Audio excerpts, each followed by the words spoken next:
All right, welcome, guys. A new week, a new round of the North American Go Online League. Today we're looking at three games. Here is us. We are in breakout room number one. Okay, let's get started. Perfect. Perfect. All right. A three Dan player, San Diego. Do we know who this is? Christopher Humbert versus Kong Shu Heng. Okay, a very strong top, very strong players. Three Dan, by the way, guys, three Dan is the equivalent of a um, probably the top 1% of Go players, top 5% at least. Okay, so let's get started. Let's focus on try to focus on the Go content for today, and with an emphasis on um, a little bit on efficiency as we always do, and secondly, with a little bit of tactics. I'm gonna try to get into the minds of our players, and then I'm gonna try to, if I see something better, then I will try to suggest those things out. Um, Part of Go is trying to understand and read what your opponent is doing. Um, this is a very common way to go about this game, and today we're gonna show some of that. Okay. Okay, so this game, Black has played a relatively self-moving kind of a move. This is purely to develop oneself, and this kind of strategy is very common in the opening stages. Okay, so when you see your opponent play some kind of a self, concerned with only himself, this is usually a sign that he wants to, try to go about this um, in a kind of like a race kind of a way where he's not looking to disrupt you as much as he is trying to run as fast as he can. So for White here, okay, a very similar approach, just going for the big areas. So far, relatively peaceful. Okay, so one thing in Go is that very often where the two players would sort of home in on something, and this is very common, and it's like I can't let you have this territory as Black is doing here, and for White it's like I have to have this territory. When this sort of thing happens, it's very difficult for either of the two sides to sort of step away like the AI does, to sort of judge the entire board and say, okay, this is relatively settled. I'm going to move on to something else. So it's a mark of a very strong player. Um, one who is able to rise above the immediate fight and focus on the overall board is the mark of a very strong player. How to get this sort of full board vision into your games, it's very difficult, and you have to be a very strong player already in order to develop this kind of vision, um, which is why we bring it up with our three Dan players that are playing this round right now. Okay, so right about 2 to 3 then is where this sort of full board vision starts to really impact the way we play. Okay, okay. So one very useful thing to watch out for and to keep track of is something to recall from our previous encounters, what I talk about all the time. Something very helpful for us to keep track of good full board vision, good wherewithal, awareness of one's surroundings, that sort of idea. One very, very good idea to keep in mind, recalling from before, is the weakest group principle. And the weakest group principle is states that it is most urgent and most big and large to play where the weakest group on the board is. If it's your opponent's group, you are attacking it, you are bullying it, you are taking advantage of some weaknesses. If it's your own group, you are making territory with it, you are developing influence with it, or you are just simply running away. Um, Basically, the most important thing is you want, if you always play where your where the weakest group on the board is, you will very often or almost never play in a small area. It is almost always going to be very efficient. Okay, so that's a very shortcut way of doing it. So right now, if we're evaluating it, it would for sure be this black group on the left-hand side. Okay, and so a ko is being fought here, and so both sides are playing moves that make perfect sense. Okay, the ko threat that white has chosen is in the corner. So black didn't answer, black took care of the left-hand side, and now the fight has shifted over to the top right.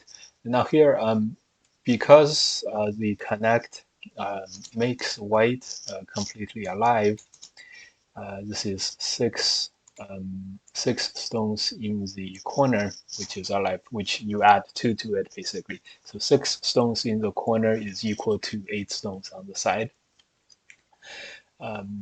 So connecting here is very, very big. Not only do you make some points yourself, you also make yourself alive, and you take away black's eye shape. So this move must be connected. If you wanted Sente, then you should just connect and then play whatever you wanted to. So big mistake by white here. Okay, okay. So now white has to take care of this weak group. Okay. Okay. Uh, okay. Let's see. So black captured here.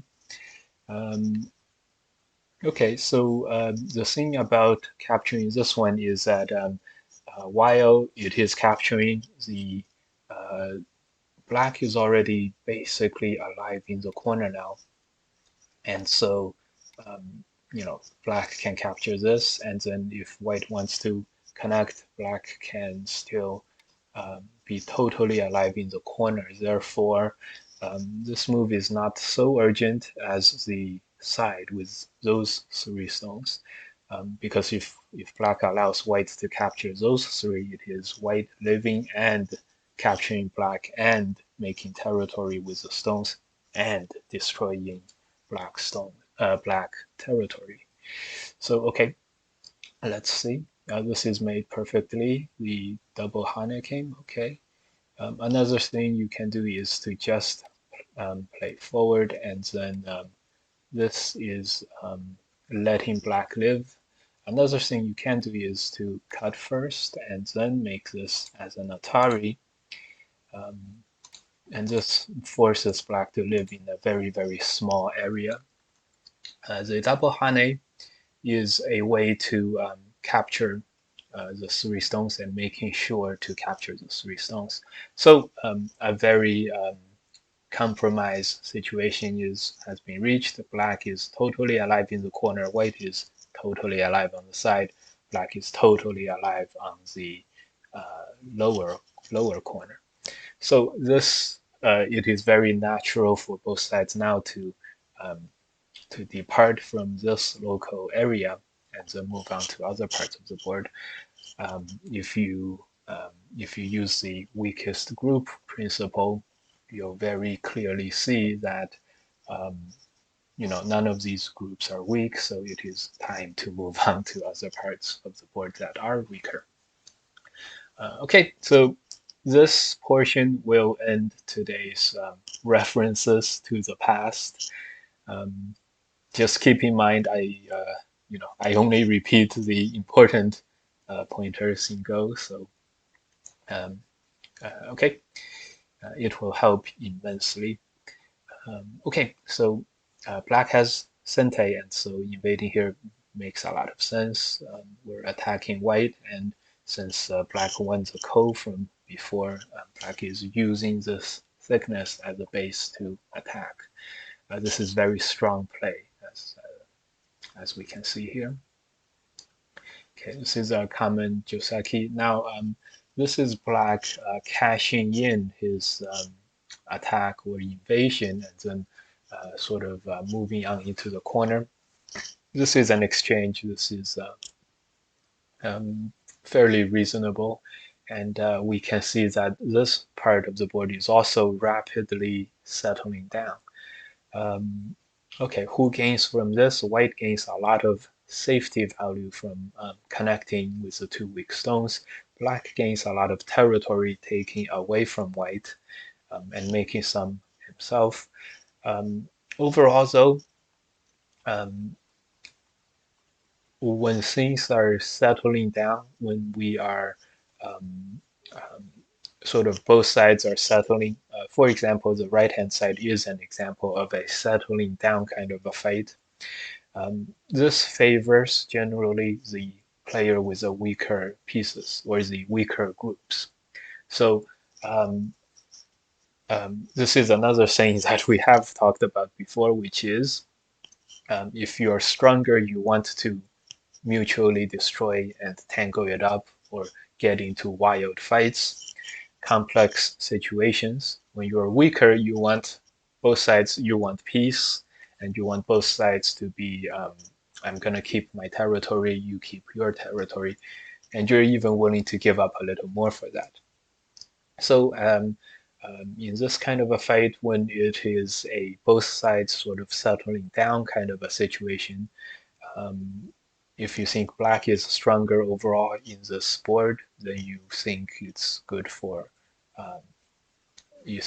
for the opponent. If you think white is stronger, then you think this is um, good for black. Anyways, I hope that that is clear.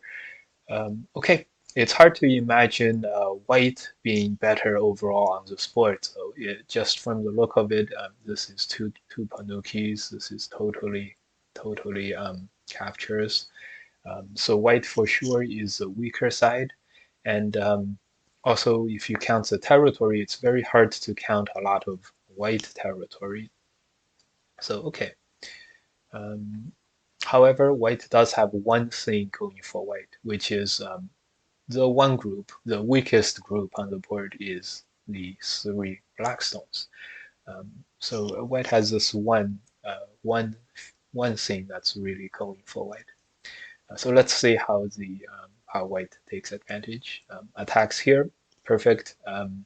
Well, perfectly reasonable. Um, um, However, I expect black to be giving this not connecting and then playing somewhere else that's very big, like for example, surrounding something on the bottom, um, taking away territory on the top, things like that. Connecting may lead to um, being surrounded and captured. Okay, so in the game, black peeps. This is black trying to save the middle, and this is white trying to engulf the middle. So this is a very close fight. Let's see how this develops. This is the only move for sure. Very well played. This move, um, in this kind of fighting, it gets at white's weaknesses um, directly, and it's a very um, sharp move. Okay, the only move to maintain the surround is to play here and then here. If you just block from the outside, this is not a position that you can totally surround black with. Another thing you can do is play a little bit loose um, and allow black to escape home and capture a small part of the tail. So it's a very complicated fighting situation for both sides. For white, playing here would be the committal move to capture, and playing everything else would be some kind of a compromise. So another theme of Go is compromises versus commitments. Okay, let's see. Basically, black has to connect and then push and cut.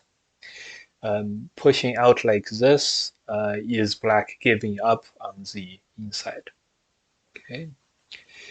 Um, okay. Okay. Okay. Um, so overall, black has taken this position and transformed it into one where black gives up the middle stones first and then is looking for compensation on the upper side by cutting through white's position. Now another idea for white is to Atari here and then block. So white is accepting that this middle will be captured. And secondly, white is taking the fight again to the upper side. This is um, um, noticeably a very, very powerful way to play. However, white may or may not have to connect home, probably do have to connect home, and this would give black the Sente the time to take the upper side territory. Although this seems overall pretty good for white. Okay, capturing the middle groups is for sure to be relatively good. Okay, okay. Okay, so in the game, black decides to Hane. This is another way of trying to get, continue the fighting in this local area. And so basically, this part of the fighting, it's hard to tell which side is winning until after the fact. However, as soon as you know who's winning, as soon as you figure out, like, I'm gonna die here, um, my middle stones are not going to survive, or things like my compensation is on the upper side, any of these conditions. As soon as the sooner you notice them, the better, of course. And so you can, with that information and with that wherewithal, you can make adjustments to your future tactics and focus on the board. Okay. So in the game, white um, tries to capture everything. Um, um, okay, captures the second line stone as well. So now it is up to black again to find some kind of solution, some kind of an RG. Noticeably, for one thing, black can play this one, threatening to Hane there and capture two stones. For white, two responses to save everything. Here is one, and if the following is played, um, this will be good for white. There is no noticeable way for black to save any of these stones. However, there are some RG with the outside like these. These are all Sente moves. This is a Sente move, and then as we mentioned, connecting is a Sente move for these. And then perhaps black can get some kind of an attack going on the top. So the sooner you realize that the middle stones are done for, the better your chance you'll have of making some kind of a good response, or moving on, or cutting losses, or using the agi to gain something else. Whatever it is, the sooner you realize, the better. Okay. Okay. Okay. All right. So in the game, the fight continues in the middle. I think so. One side has misread, has not seen the situation, has not interpreted the situation correctly. one way or the other. Here, the correct move for white is very, it's first of all, it's very hard to read everything correctly here. So here is perhaps is one good way to respond. It relies on black not being able to connect here, and afterwards black not being able to get anything else. So this wedge is one way. However, black does have uh, um, a very strong way to play as well. Black can push and then push here. If you capture the three stones, the outside stones, black has the potential to capture a couple of stones like that. However, white has a good response here to, and now there's no way um, to capture any white stones. And this wedge also protects against this hane because of um, it engages the liberties as well. So that's a great move. Um, okay, so in the game white played here, I think there's no way to avoid um, this situation. This is a good move. Next, black is looking to Atari here or to Atari um, here, here, and black is able to make some gains here or capture some of these stones. Um, so as soon as this position is reached, black has succeeded in making something good happen here. However, um, and here's the central idea for today. Um, uh, um, Knowing where the biggest and most important things on the board um, is at all times is notoriously difficult, and almost no, and everyone does a bad job at this to some degree. So this is part of where all the fun in Go, all the fun is in playing Go, because the middle game is so complicated that it's impossible to play perfectly, and um, so yeah, this is a lot of fun. Okay, the thing to note about this specific situation is um, this position, having black having saved three stones and captured three stones, this position is good for white. One, white captures the outside and white gets sente. Secondly, white's stones are still very strong, totally safe, with two eyes, one here, and a lot of thickness. Black's corner was also very totally safe. So the value of capturing the three stones is really just three stones. Three stones plus the three stones saved. So um, so um, it is at this time it is very worse. It's very important for um, one move is very important to each player. Um, so having the next move, having the sente, is very important.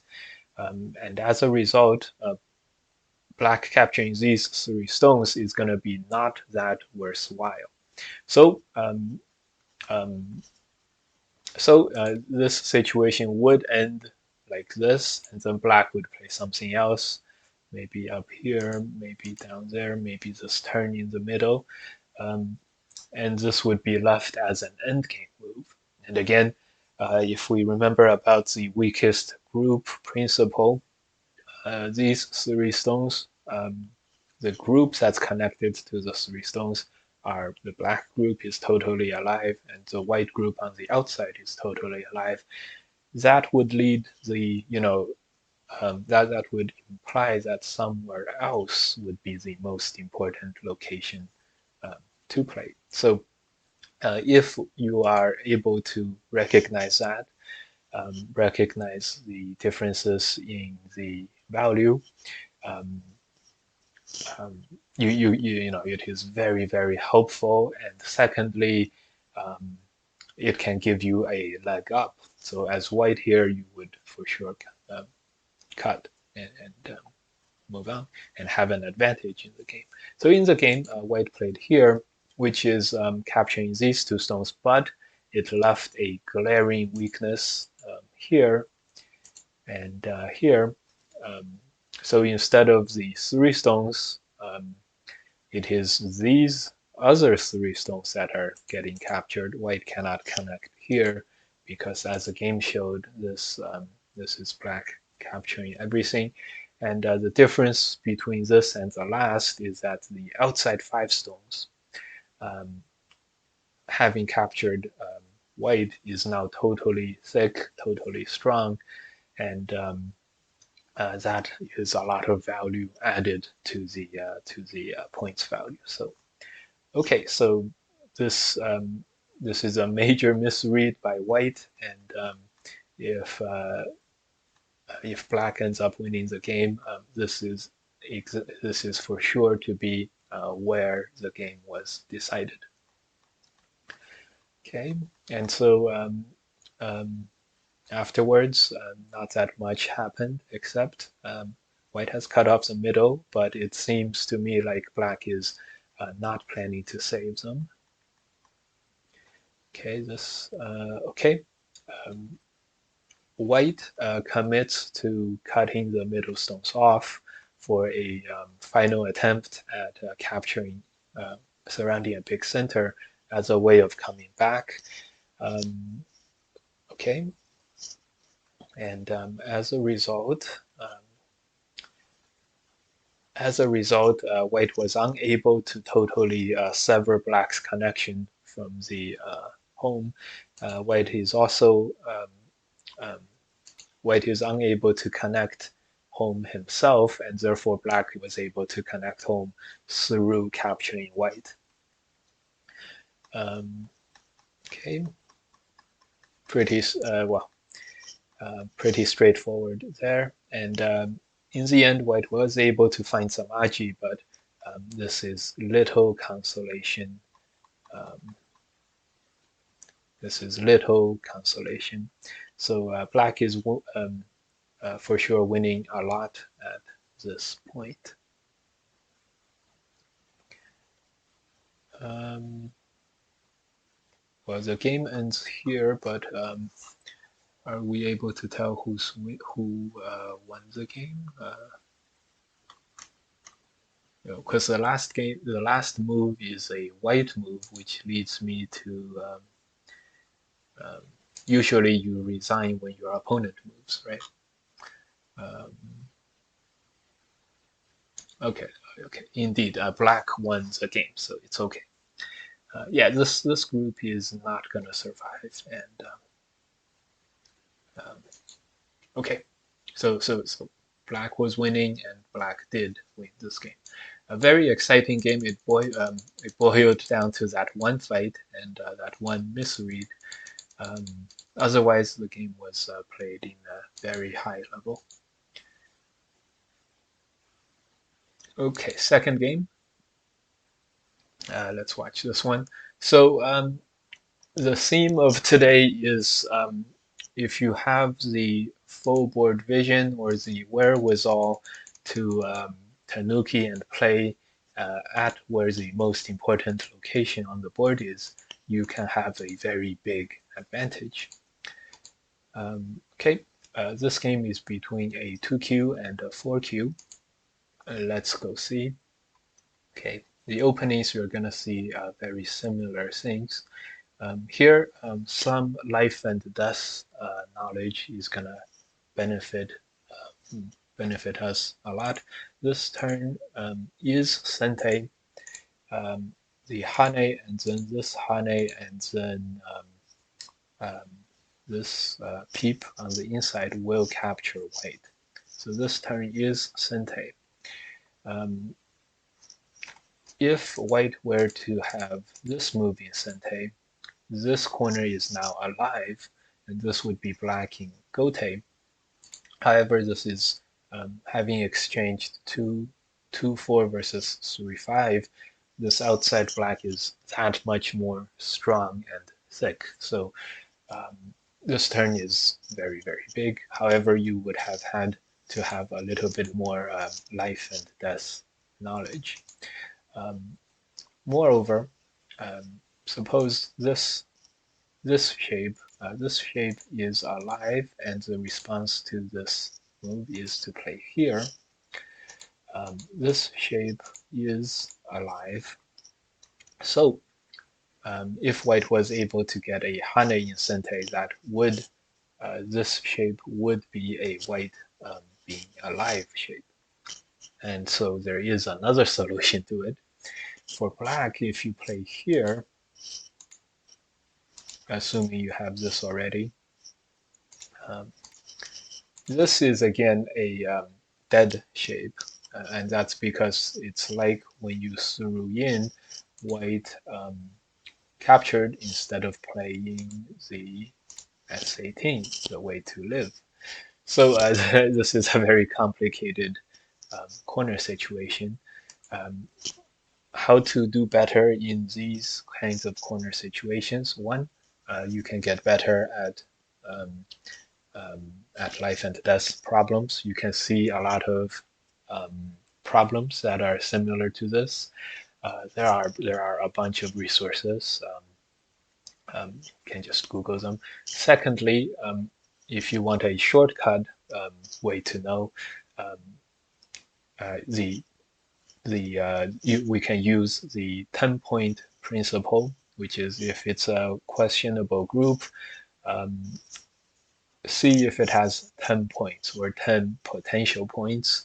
Um, if it has 10 potential points, such as this one, you know, uh, you know, 1, 2, trust me, you'll get to 10. This is the question here is the point in contest is 10 spaces. This is totally alive. Now, if you have less than that, um, then you have to do some reading. So if you just wanted something, so notice how here it is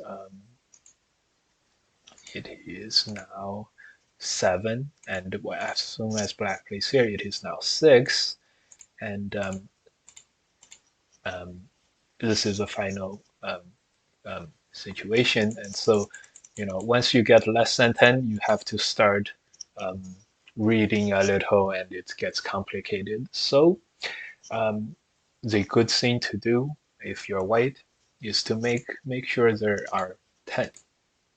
Okay, 10 potential. And if your opponent plays, he takes a couple of points away.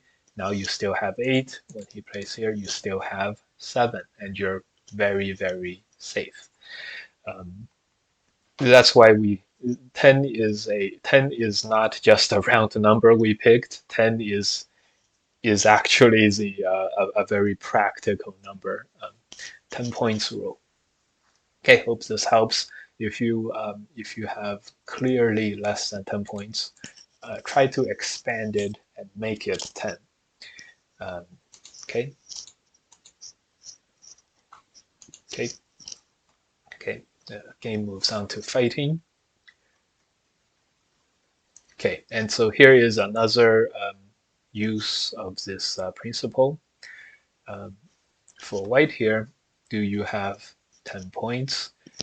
If white had played this one, for sure, this 12 points in question, there's there's a 5 by 2, and then plus 2 more, that's 12. When white plays here in the game, it is about the same. It is less than 12, but it is at least 9. Um, so this is plenty good enough. Okay, so a very good way to settle one of your groups is to make 10 points with it. And you make 10 points because, remember, 10 is the threshold with which you do not have to worry, basically. See, as the game shows, white has 9 here, but really let's add that 1 extra because when white turns, that would make 10. And when your opponent tries to take away your ice space, when you have 10 points, you can safely you can safely play this one, block him, and play this one in Sente, and then safely play one more if you want, and safely Tanuki against black. So that's why having 10, is a very, very powerful thing to do. Okay, in the game, white played here, which is also okay. It's not as aggressive as before, but this will make sure that black's attack will not do anything to white. This is another opportunity to Tanuki. Just play anything. Black will not be able to capture you. Again, how many spaces is this? This is 8 spaces, but remember 2-3 exchange, you're capturing stones. So, um, you know, after all is said and done, see how many points white will have. It's 5 captured stones, 10 points. Yeah, white is gonna fill this in, 10 points at some point. So now that you guys know what to do, hope to see you guys make 10 points a lot. Okay, so here black comes back to the top. This is a very big turn, as we have discussed.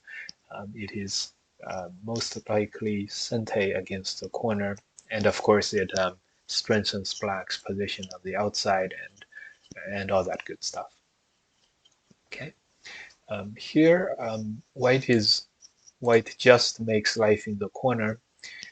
Black blocks, but the block is not going to be threatening white's corner. Again, life and death. A more efficient move for the block would be to play here. White cannot separate, and this is good for black. White is getting captured here on the side.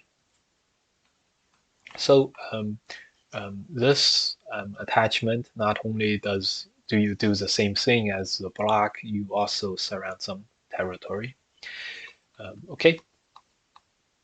Okay, so white plays here. This is an attacking move against this black group. It's splitting this group from the side.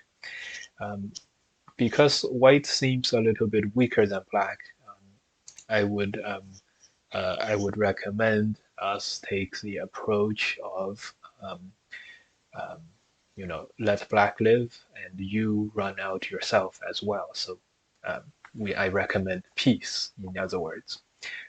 And again, most of the time in Go, you can eyeball the situation and get a very, very good idea. White is 5 stones against a lot of black stones. Black has a way to get home, a back door. Black has a little bit of ice space. So eyeball the situation. If you're weaker, choose peace. If you're stronger, choose conflict. Makes sense, right? Okay, so here white chose the wrong approach. And this corner we know is alive, but the players are figuring this out. And now the white basically didn't do anything wrong. The key here is to play this. This sets up the double ko, where white's ko threat is taking this other ko, and black's ko threat is black has to find his ko threats. So that's a key move. See if white played it. Ah, white did not play the correct move. Is there any, if white were to play any move on the board, would there be any move worse than this one, the self-Atari? Oh no, I can't find any move worse than this. Okay, so this is a natural misread. Don't worry, happens to everyone. I myself have made a similar type of mistake in my recent tournament game in Massachusetts. Um, on a higher level, of course, like a bigger reading mistake, but um, this never ends. In other words, hey, Mike, hey, Zichuan Mike, when will I ever stop misreading some simple situations or not see some Ataris? The answer is never. It's just that the definition of simple misread changes a lot. Okay, so it seems like the ultimate politeness. Black is playing here, allowing white to um, take back from the mistake, very likely. However, this bottom is also capturing a white group, so white still needs to respond here. I'm not sure if black is allowing this to happen out of sportsmanship, but okay. Anyways, so white plays there, and black ends up capturing a bigger group than before. Um, so perhaps it was not out of sportsmanship. Okay. Okay, another complicated code happens, and black uses the code to save his group, and now black has an overwhelming advantage. Okay.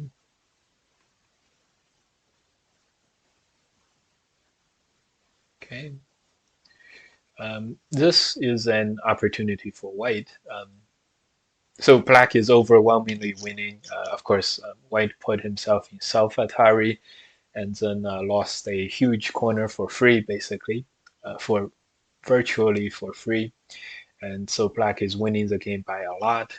Um, 50 points, something like that. White, yes, this is an AI graph, and so here, black is winning by 59 points. Okay, here is an opportunity for white, though, because white has made this situation a little more complex, and having this cut from a already dead position, with this cut, white has the possibility of capturing something on the way to life. So very good job by white. For example, if white were to play this one, this one, this one, this one, and then here, black is also locally not alive. Um, White may not have enough liberties, but white has gotten, some Aji here. Okay, very similar to the actual game. However, black has more liberties than this white group, so the game ended here. The game really ended with this part where black, you could say he forced out a mistake by white. Um, you could say that he got lucky here. White didn't have to make this mistake. White could have played anything else. You could say a variety of things, but the actual fact is black made um, moves threatening a theoretically alive position and captured it. So um, it enticed white to make a big mistake, and black won. Okay, so remember the 10 points rule that that we mention over and over again is very, very helpful in this kind of situations. In all games, basically. Um, by the way, we only repeat the gold, golden advice for Go. So um, when you guys if you guys are looking for any advice, open any one of our reviews.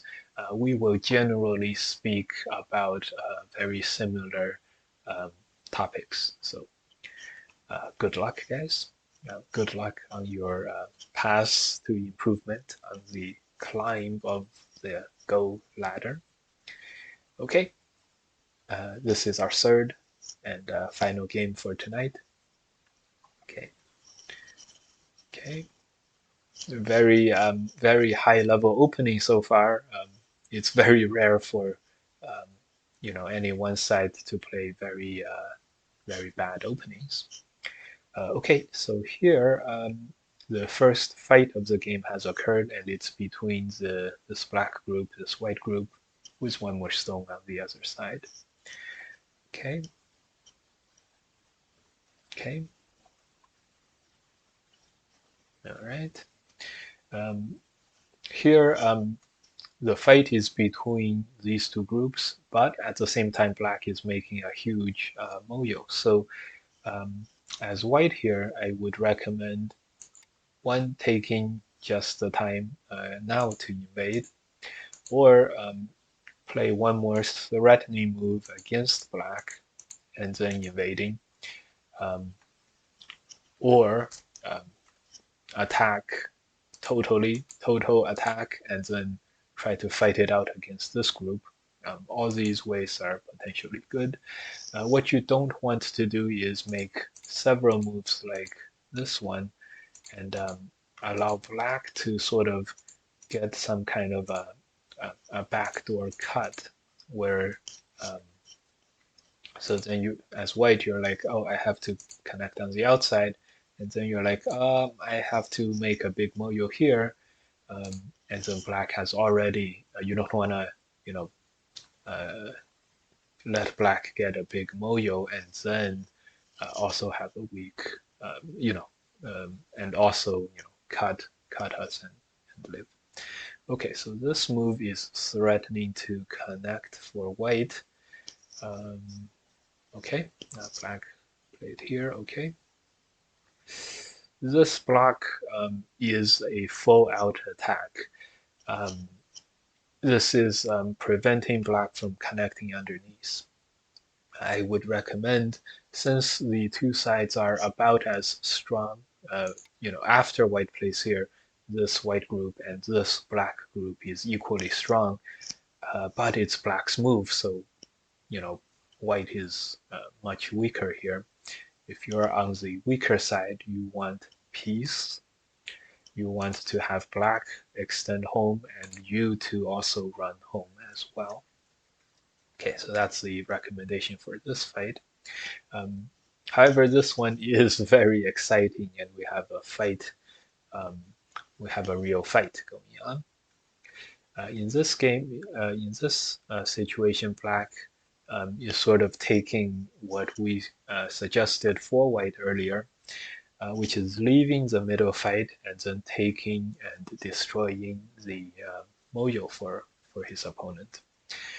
This is sort of like getting rid of the problem at its source.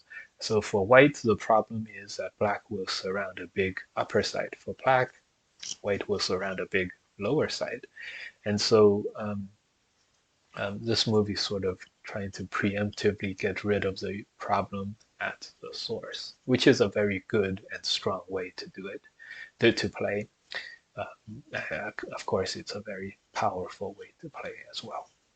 Okay, so in this game, black has shown some strategic um, um, acumen. However, this cut, again, remember when black has invaded on the bottom, um, now black has two potentially weak groups. He has to take care of both sides. Having cut here, the outside white is not threatened. The threat is just against this one white stone, and it's very clear white is going to play this extend. It's going to surround the corner territory. It's going to destroy black's eye space here as well. So for black, locally here, you prefer peace when you are weaker. And see, like this, you can still make the cut and you can live again in a much more comfortable way. When white blocks, make another crawling move. Remember, adhere to the 10 points principle or the 10 space principle. And this way, as the game shows, you are not going to have your 10 points of space. Okay. However, white harness and this exposes the cuts. And now, so this, again, black has taken the initiative here. Um, here, best move for white is to extend one more time. This way, there are no more cuts. This is a ladder, and the other cut um, runs into this Atari and then this block. And there's no the ladder. This cut runs into just a cut defense, um, and black has to spend one more move to live here. Again, that's because black didn't have the 10 points of space. So white hunted in the game, and black was able to find a weakness and strike at the perfect timing. One more move, if black spends one more move defending, white would be strong enough on the outside. Yeah, so this is a uh, perfect perfect time. Okay. Okay.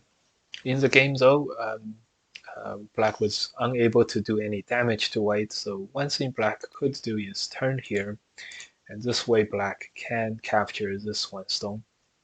In the game, because black Atari'd here, white was able to make this Atari in Sente, and then sort of put a band-aid on the left-hand side, and then take care of the middle. Okay, black finally comes back here to live. Okay, and so black basically could have played without this D5 stone. Okay, and there's a saying in Go that is one bad move and you lose, one bad move, lose the game. And this is the one bad move in the middle game situation that resulted in big bad consequences. One bad move, lose a game specifically refers to how in the middle game of Go, during complicated fighting, each move is so important, and if you, um, you know, frequently the outcome of a game is decided by um, much less than the margin afforded to with one move. Um, Generally, in the middle game, a move is fluctuates. The worth of a move fluctuates up and down, but it is generally bigger than the early game, which is means the value of a move is generally above 20 points in the middle game. And just if you lose a move in the middle game, that's over 20 points worth of points. So you can see that uh, in some ways, Go is very forgiving. It is a very large board, very big game. In some ways, Go is not very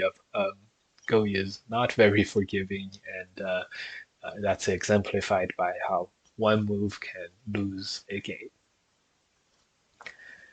Okay, so in this game, Black had lost a move before, um, and black has a very difficult fight here, and white has already surrounded a huge left-hand side.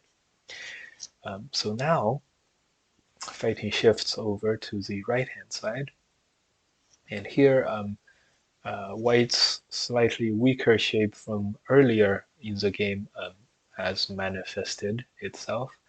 And so here, very often you want to play moves.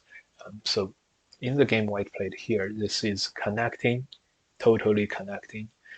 But in Go, generally, if you can do something in Sente, generally you want to play the Sente move. And so the connecting move puts very little pressure on the opponent, and a better move would be to turn or to play here. These are all examples of moves that pressure the opponent more. So in the game, white played a purely connecting move, and that allowed black to start attacking this white shape. In the process, black made the middle totally alive, and black was able to get this cut in Sente. in the game, black connected here. Both ways are fine. Okay. And so now white's middle group is now again in danger, and black is on the verge of making up for that lost move earlier if the middle fighting goes well. Okay, and it is going very, very well. So now black is has almost completed the surround. Now probably this Atari is is is a great move. White cuts and black runs out this way. This stone remains captured. When white plays this honey, you can just capture this, or you can honey um, and just basically keep a loose surround. What you don't want to do is play this cut. This would get rid of this ladder, and now this is going to be a little more complicated. Um, okay, so this fixing your weakest weakness is absolutely crucial in this at this moment. See if black made the right moves. Yeah, this is the second most important weakness. However, if you fix here, you just note that when white harness, you are not likely able to cut. That's because of all these Sente moves and then this sideways jump, um, where our four stones are very, very weak. Okay, so in the game, black did cut. So otherwise, you would have to play something that is a little softer. For example, um, just save your three stones or save the source of the problem. As long as we don't get our stones here captured, white has to make a connecting move here, and then we can keep making these far off surrounding moves. And as long as white doesn't make eyes, that would be a very strong way to play. So in the game, black is paying the ultimate price for committing to the capture without being strong enough. White plays very, very well here. Atari, very good, very good. And here, yeah, if black extends, white is going to capture this. These five stones are dead for sure. Um, but this is still black cannot escape the fate of getting this captured.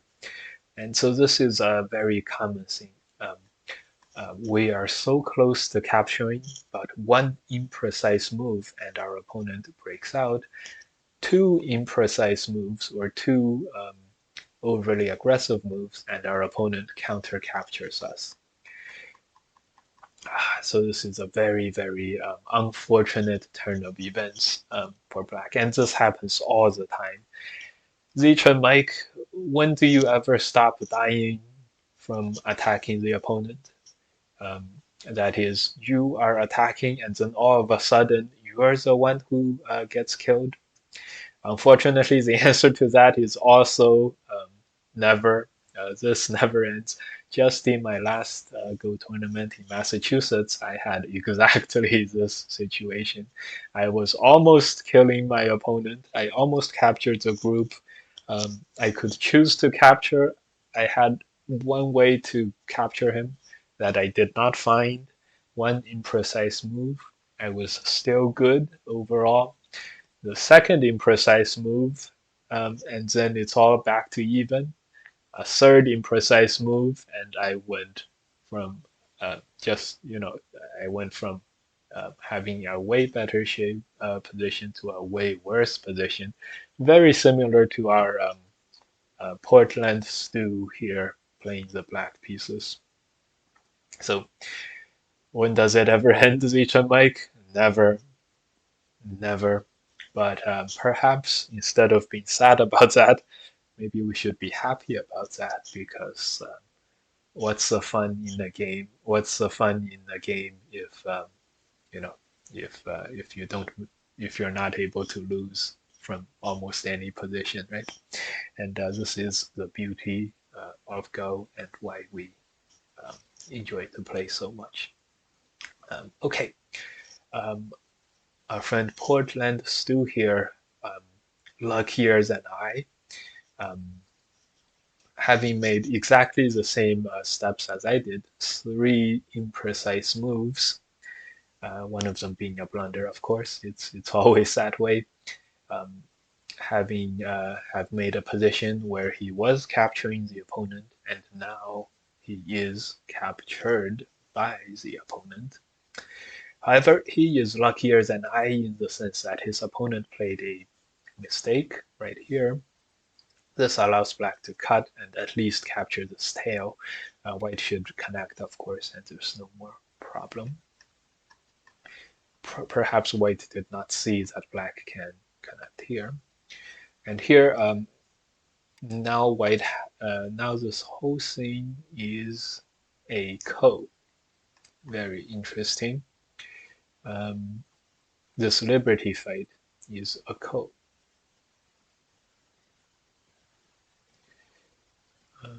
Yep, it's a code. Okay, so white has to play this immediately, and his opponent, you see, one bad move, one mistake, and two mistakes, getting rid of one of your own liberties, two mistakes, and black has gone from a real roller coaster from almost capturing white to not capturing white to being captured himself, back to capturing a little bit and having a ko, and then one more move to finally capturing white after all. So, um, so the journey from heaven to hell and then back to heaven for black. Congratulations. Okay. Nothing much happened the rest of the game, and black was able to keep his lead from having captured this stone all the way until the end. Congratulations. Um, this was a very exciting game, and it really showcases how one move can get you to a go from a winning position to a losing position. This extra Atari here, um, and then you can work very hard and then build up a very strong attack on basically capture your opponent. White will probably have a ko inside here to live, but certainly black had no more problems. You can go from um, comfort to hell, and then to comfort again, and then with a couple of two overly aggressive attacks, you can go from heaven to hell. And and now black is at the bottom. And however, when your opponent can just as well do the exact same thing as you do, and you can come back up to heaven again. So congratulations, Go is very unpredictable in this way, um, and Go is tremendously fun. Um, okay, enjoy, guys. This was a very exciting game.